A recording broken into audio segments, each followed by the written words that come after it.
PURPOSEOF our afflictions. Today, we are going to look at one subject that has brought controversy and wondering in the Christian world. The subject of suffering. Why do children of God suffer? Most times children of God wonder why they go through hard times that leave them with more questions than answers. I have heard some of my Christian friends confessing that, before they got born again things were okay, but just after receiving Christ as their personal Savior, things started going down. Let us look in the scriptures and try to get some understanding on this subject. We read in the scriptures God himself saying that such things comes from him, as it is written is 48:10. Behold, I have refined thee, but not with silver, I have chosen thee in the furnace of affliction.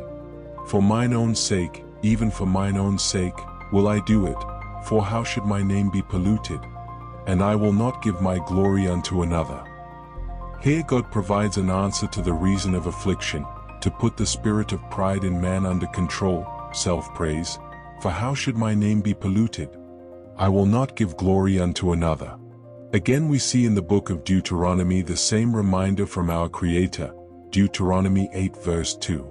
And thou shalt remember all the way which the Lord thy God led thee these 40 years in the wilderness, to humble thee, and to prove thee, to know what was in thine heart, whether thou wouldest keep his commandments, or not. Again God reminded his people the purpose of their journey of affliction through the wilderness, to humble and test them.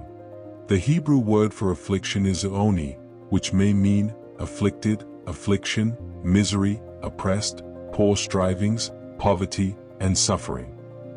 Mostly, Jewish sages opt for poverty, which means, most time God uses lack to refine his people. Why God allow affliction? It is not said, one shall examine a camel, or one shall examine a pig because they are unfit for the sacrifice on the altar of God, and there is nothing to examine. But what is to be examined? A sheep which is fit for an offering.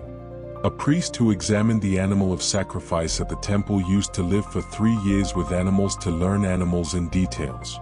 So when God chooses and calls you, you automatically become fit for his service. Then you have to go through tests of all kinds for you to grow and mature for his service. There will never come a time when an individual will be able to reach certain heights, whether spiritual or physical, without any effort to make her or him grow. Effort produces pain, and pain leaves cracks in an object, and these cracks are the channels through which the light of growth passes. There are 2 methods of feeding a child. One method is by force. It brings no pleasure but provides the nourishment necessary for growth and builds up strength.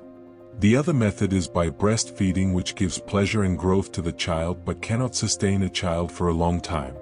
It is the same in our spiritual journey. There are 2 forces that draw us closer to our God, the force that pulls us from the front and the force that pushes us from behind. The force that pulls us from the front is the force of reward, the promise of something good. It compels us to persist and endure, and the force of pain, affliction, which pushes us forward in spite of it being bitter. It is the force that produces humility, humbleness, perseverance, persistence, etc.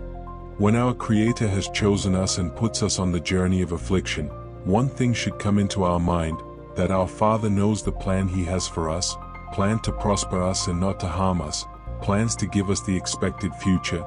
Jeremiah 29:11. For I know the thoughts that I think toward you, saith the Lord, thoughts of peace, and not of evil, to give you an expected end. What's your story? What fire are you going through? Glory be to God. Thanks for watching. If you find this message helpful, please subscribe, like and hit the notification button to continue receiving enlightened insight. See you in the next video.